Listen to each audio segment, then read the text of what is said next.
Imagine an engine so powerful, so revolutionary, that it dominated NASCAR tracks and then got effectively banned. That's Ford's boss, 429, a beast built to crush the competition. But the shocking truth? It was never meant for the street, and what happened next will blow your mind. Stick around. Alright folks, buckle up because we're diving deep into the wild world of Ford's boss 429 NASCAR engine. This ain't your grandpa's V8. This is a monster that changed the game in American motorsports. Back in the late 1960s, the muscle car era was in full swing, and NASCAR was the battleground where automakers like Ford and Chrysler duked it out for supremacy. Ford was getting hammered by Chrysler's legendary 426 Hemi.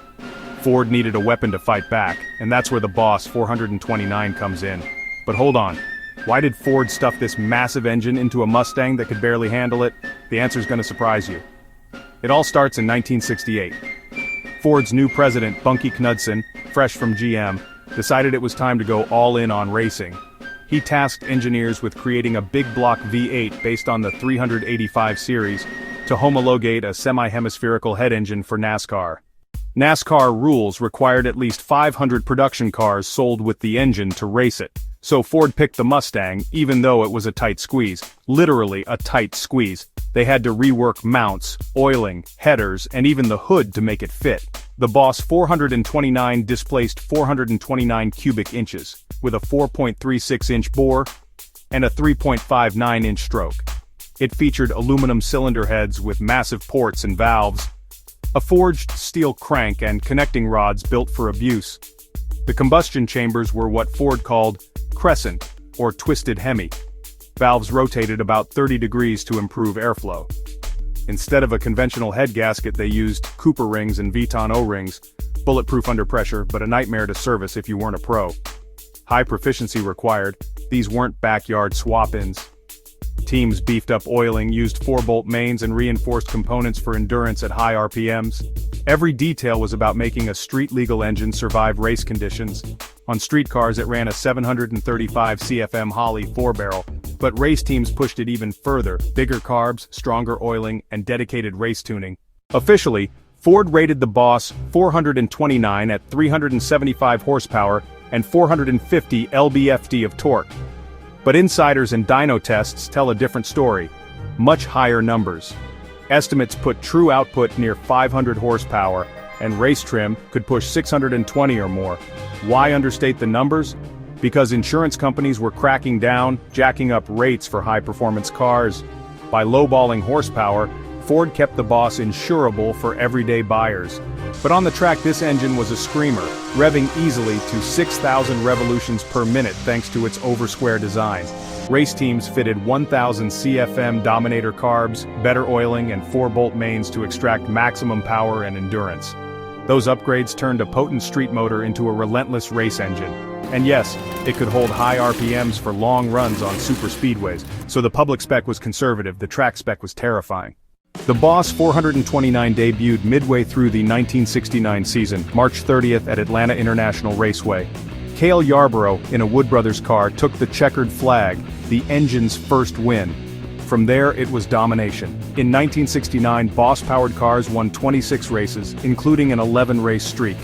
Drivers like David Pearson and Bobby Allison loved it for its high RPM endurance on superspeedways. On big tracks like Daytona and Talladega, it was a high-speed juggernaut. Teams including Holman Moody dialed it in with better oiling, stronger bottom ends, and monster carbs. 4-bolt mains, improved oiling, and a 1,000 CFM Dominator carb for max power.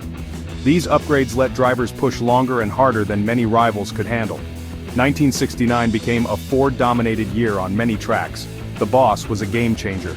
Rival teams started to cry foul. This wasn't a simple production engine, it was effectively a purpose-built racer. NASCAR took notice, and the rule changes were coming. By 1970, rival teams were accusing Ford and Chrysler of exploiting exotic engines built for the track, not the street. NASCAR changed rules for 1971, effectively capping engine displacement for big blocks at 358 cubic inches. That made the Boss and Hemi obsolete for the series. The ban narrative is a bit clickbait. It wasn't banned for being too fast. Rule changes aimed to level the playing field and cut costs. Ford had already homologated the engine, building 1,359 Boss 429 Mustangs total. They were pricey, nearly $5,000, about twice as much as a base Mustang. Internal shakeups also mattered. Knudsen was gone in 1969. Lee Iacocca shifted priorities away from costly racing programs. Ford still used the engine in Torinos and other bodies until 1974, but factory support faded after 1970. Even if NASCAR rules cut its racing life short, the Boss 429 became legend, a rare desirable piece of muscle car history. You think cramming that engine into a Mustang was easy? Get ready for the engineering nightmare that made it happen. Fitting the Boss 429 into the Mustang was no joke. The engine was so massive it wouldn't clear the shock towers. Ford outsourced the job to Carcraft in Brighton, Michigan, their skunk works for special vehicles. They cut and relocated the shock towers. They moved the battery to the trunk. They installed a smaller brake booster and added a 3-4-inch rear sway bar for better handling. The front end got beefed up with stiffer springs to handle the nose-heavy weight distribution. That engine tipped the scales at over 600 pounds. It wasn't a light, small block. Everything about it was oversized. Each car got a unique KK serial number from NASCAR for homologation verification, stamped on the driver's door. Exteriors were subtle. No wild spoilers or louvers like the Boss 302 or Mach 1. Just Boss 429 decals on the fenders. And the biggest factory hood scoop ever on a Mustang, painted body color in '69 and black in '70. It was functional too, with a manual flap to gulp cold air. Colors: Raven Black, Candy Apple Red, Grabber Orange, and Calypso Coral, all with black interiors. Looks badass, but how did it drive on the street?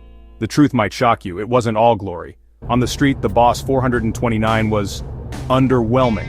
Optimized for high RPM track work, it lacked low-end torque, feeling sluggish below 3,500 revolutions per minute.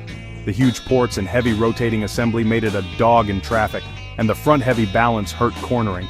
Magazine tests clocked quarter miles in the low 14s, respectable but not earth-shattering compared to lighter small blocks.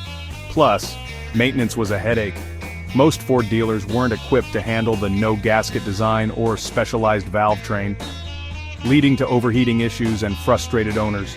It was a race engine trapped in a street car, brilliant engineering with real-world compromises.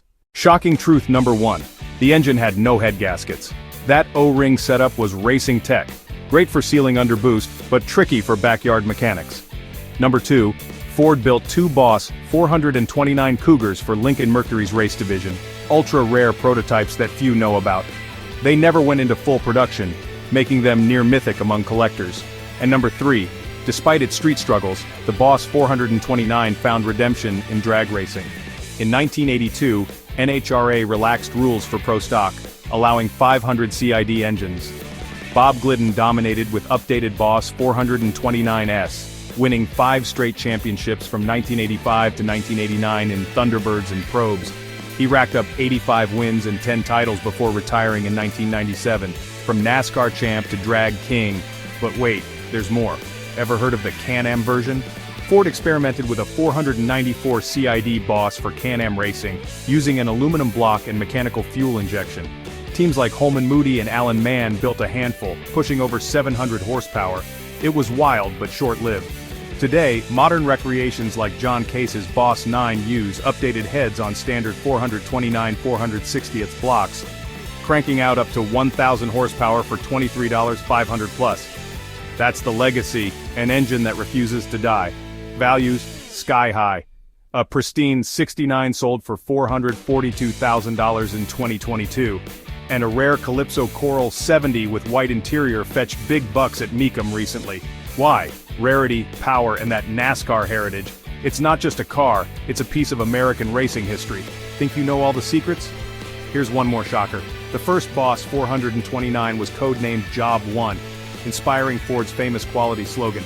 The prototype, set up for drag racing, vanished after 1985, adding mystery. And Larry Shinoda, the designer behind Corvette icons, penned the Boss 429 during his brief Ford stint. His vision? A big block to rival the Camaro Z28. In the end, the Boss 429's shocking truth is its duality. A track terror trapped in a streetcar body, underrated and misunderstood. It won races, sparked myths, and influenced generations of hot rodders. If you're lucky enough to own one, you're holding a legend. They demand respect, and money, for good reason. From NASCAR champ to pro stock dominance, to modern recreations pushing the envelope, the engine still evolves, and still excites. Modern builds can push well into 5 figures, reflecting demand and capability. Collectors chase provenance, the KK plates, original build sheets, and rare colors. Those details make the difference between a runner and a museum piece. Carcraft's role and the missing Job 1 prototype add mystique to the story. When the prototype vanished after 1985, it became part of the lore. Design vision, racing roots, and human stories stitched the Boss 429 into automotive legend. It won on tracks, it ruled the strip, and it still turns heads on the street. So there you have it. The full story of Ford's Boss 429 NASCAR engine. If this got your motor running, hit that like button, subscribe for more deep dives into muscle car history, and comment below. What's your favorite shocking fact about the Boss? Thanks for watching, gearheads. Stay revved.